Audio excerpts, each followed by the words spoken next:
Cause and Origin of Creation. BD number 7158. July 3, 1958, what occurred in the kingdom of the spirits was the reason for the origin of creation, of the entire universe with all its manifold spiritual and material creations. Prior to the emergence of these creations only the spiritual kingdom existed, which was a world of infinite beatitudes in which spiritual beings took pleasure in their existence and were able to create in possession of strength and light in accordance with their purpose. And this creating involved spiritual creations again. They actualized thoughts and ideas which flowed to these beings from God and which they then implemented with immense bliss because the strength to do so was at their disposal and they were also able to freely use their will. And the spiritual beings' state of bliss need never have changed. They neither had to fear a restriction of their strength nor a reduction of light as long as their love for their God and Creator remained unchanged and they were thus permeated by Him with the divine light of love. But then a situation arose which exposed the beings to a new point of view, when Lucifer, the bearer of light, the first created being, presented the eternal deity, because he was invisible, as being doubtful, and presented himself as the one from whom all spirit beings had emerged and also demanded their acknowledgement of him as God and Creator. This, however, caused a conflict in the beings because their love belonged to one who created them. But Lucifer's presentation confused them. In fact, it appeared more plausible, for Lucifer radiated in light and brilliance and they were unable to behold a superior being above him. Nevertheless, they were still permeated by the light of realization, consequently they also doubted Lucifer's portrayal. But gradually their bright moments of insight began to alternate with moments of slight blurring, and the more the being entertained the latter the longer lasted the phases of darkened thinking, or otherwise, the thoughts clarified and the being most lucidly realized its true origin. And Lucifer was no longer capable of dulling the realization of the latter. The former, however, quickly became subject to his control.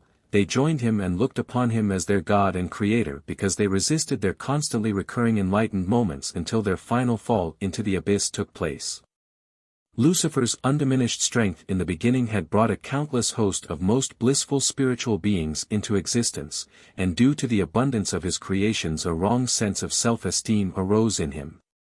He no longer saw the source from whom he had received this strength but only the evidence of the strength which permeated him and he alone wanted to possess it, even though he knew that it also belonged to the one whose strength he was allowed to draw upon. Yet he not only wanted to possess it, he also wanted to dull the being's light which most distinctly revealed their origin to them. And thus he succeeded in causing a conflict in the beings which, however, also lessened their happiness and hampered their creative activity.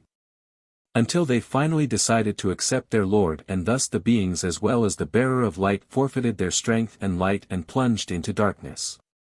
And this spiritual process, which can only be roughly explained to you humans, resulted in the emergence of countless spiritual and physical creations. These creations are merely reshaped, fallen spiritual beings. Due to their apostasy from God, due to their infinitely great distance from Him, their substance became increasingly harder the further away it fell. This has to be understood such that the spiritual strength from God, which induces ever-increasing activity, was no longer able to touch these spiritual beings because they resisted it themselves, and thus their activity came to an end, their mobility, their life solidified. And what remained was utterly hardened substance, which originally was indeed God's emanated strength, yet it had become totally ineffective. But God's love and wisdom had initially intended a different purpose for the spiritual beings, constant activity according to His will which, at the same time, was also intended to be the being's will. The spiritual beings had acted in opposition to their purpose. They wanted to use their strength contrary to divine will yet were no longer able to do so, since due to their apostasy they had deprived themselves of their strength. At that moment God's love seized the completely solidified spirits again, which were no longer able to recognize themselves and were no more than a cluster of God-opposing spiritual substances. His strength of love drove these substances apart and used them to let the most diverse works of creation arise. Thus he more or less reshaped his once emanated strength, He gave every individual work of creation its task which it then complied with in the law of compulsion, so that the dissolved spiritual substance was compelled to be active but without any self-awareness, which it previously possessed as a spiritual being. Consequently, the creations are nothing other than what originally had come forth from God, just in a completely different state as far as their perfection is concerned. For all creations are or shelter only imperfect spiritual spirits which are on the path of return to God. Perfect spiritual beings did not require material creations, they only externalized their ideas and thoughts, but these were only the spiritual products of their will and thinking and their unlimited strength again. It was a world which was only inhabited by perfect beings. No flaws, no limits and no deficiencies existed therein. For these only surfaced when the universe sheltered God-opposing beings. When imperfect spiritual beings needed shells in which they were forced to become active. And so, wherever forms can be found they also contain captive imperfect spirits within, and the more solid these forms are the more hardened and God-opposing is the bound spiritual substance inside. But even the form itself, the material part, consists of such imperfect substances which are only held together by God's strength of love in order to serve a purpose, as carriers of spiritual beings to help them to progress. Divine strength of love enclosed all these spiritual substances, but it will not compellingly influence them by forcefully breaking their resistance.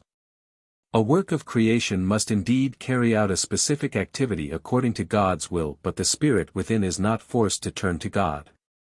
And this is why it is possible that the spirit of an original being can cover the whole process through the works of creation up to the final embodiment as a human being and still not have relinquished its resistance to God, because this has to be achieved by its free will, which can just as well turn to the Prince of Darkness again.